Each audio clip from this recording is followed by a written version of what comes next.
Ask you an even more local question. I think Mayor Seiler said he went to D.C. to lobby you all on, or maybe he was just lobbying the transit officials. But do you know what the odds are of Fort Lauderdale getting that federal money for the light rail project? I don't. Actually, I'm scheduled to talk to Mayor Seiler later today. So I don't know what the odds are, but I'm sure that we'll try to be helpful with the Department of Transportation. I think it would be a good thing for downtown. You know, you seem to like this job in Washington. You going to run against Nelson? That's a direct question. And I'm sure you'll give me a direct question. Yeah. Doug, I don't know what I'm going to do next. I don't. I've got a baby coming in the next 2 weeks. Wow. I'll have 4 children, 6 and under. And, oh my gosh. You know, that's priority. That's priority one. So I will tell you that I love doing this job. I love serving the people of Florida. It gives me a lump in my throat to drive up and see the Capitol every morning. Well, what has surprised you most about the 6 months you've been there, or disappointed you most? The spending is. Well, other than that, I mean, just about what goes on there, other than the spending that you discussed. Does it surprise me the most? The way they do business is something. Yeah, I think that really you have an institution, which I have tremendous respect for, but you're basically dealing with a 19th century institution. The rules of the Senate are 19th century rules. And sometimes that might still be good, but other times you feel like, I'm a person who likes to get things done. And it is built on being slow and making things take a long time. And it has its purpose. But what are some rules that should go? I think that every senator should have the opportunity to offer an amendment. I think the American people expect that I can offer an amendment on any bill. And it shouldn't be used to be obstructionist. But if I've got an idea, like my healthcare fraud prevention bill, which has got bipartisan support, I should be able to throw it up there, and it should be able to rise and fall on its own merits. And it should not have to be part of some brokered deal between the minority leader and the majority leader as to whether or not your amendment gets to come up and then get voted down on party lines. You know, Governor Bush described the Senate and the House as armed camps, and there's way too much of that. There's way too much of the Democrats all working, you know, kind of all in their lunches every week and meeting, and the Republicans meeting, and us. You know, there needs to be a lot more of reaching across the aisle trying to get things done with people of the other party. I try to do that. Do you ever associate with people from the other party? I mean, we've heard Sure. stories that people don't even get together at soccer games or anything. Yeah. Well, I don't, you know, there was a time in Washington, as I'm told by some of my colleagues who've been there a long time, when all the senators kind of lived on the same street, when it wasn't anathema to bring your family to Washington, and their kids would run between each other's houses. And it was really hard to be a jerk to that guy when you were like going to have dinner at his house, and, you know, your spouse and their spouse were hanging out together. And now that's over. We've got 24-hour news where we rip each other all day long.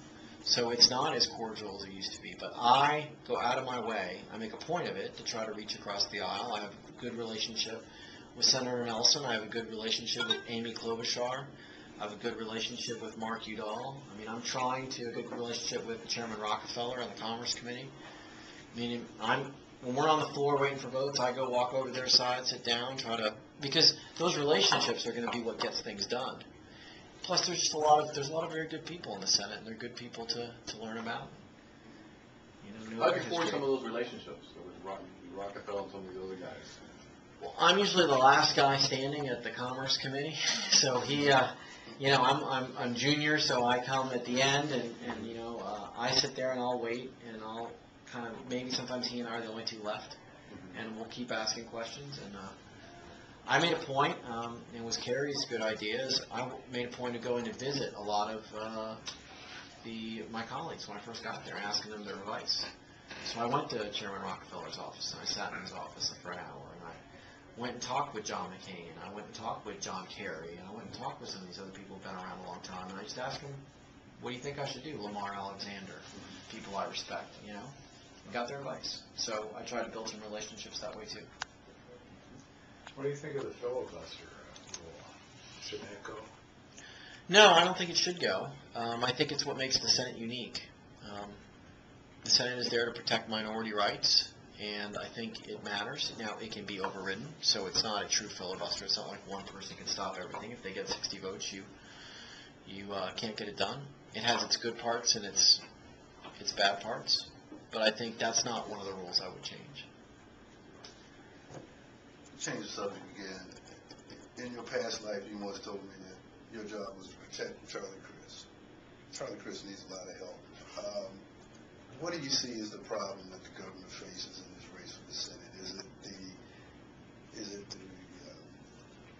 the partisanship of this party? Is it just circumstances beyond his control? Is he not being served by his staff? I think the biggest challenge that anybody running for election who is an office holder has right now is that this is a very bad economy. And, they talk about the right track, wrong track number. People think that the state's on the right track or the wrong track. Well, people are not happy because they don't have a job. And this is tough economic times. And so that makes it difficult for anyone. So, look, if this were 2 years ago and the economy was still humming, I don't think Charlie Crist would be in this situation. So I think that's a difficulty for him. But, ultimately, he is the most underestimated successful politician we've ever had in the state. Every election they go into it, people say, oh, he's going to lose.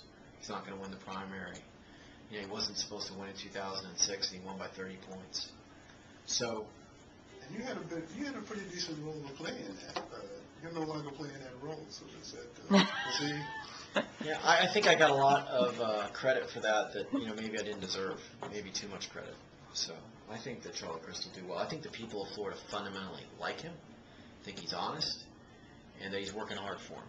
And although this will be a very competitive election, and you have this national environment that's swirling around, and people are trying to nationalize the election about what's the heart and soul of the Republican Party, I think as Floridians focus more on the race, it'll be more about Florida, and I think they like their governor, so I think we'll pull it out.